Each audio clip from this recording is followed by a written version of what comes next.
We are making a melon salad with streaky bacon. We are not cooking the streaky bacon today.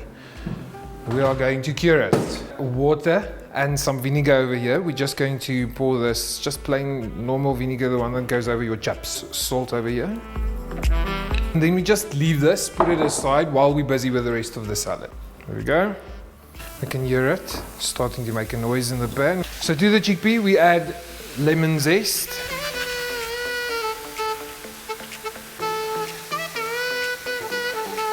Just mix it through to get the flavour and the taste all over the chickpeas.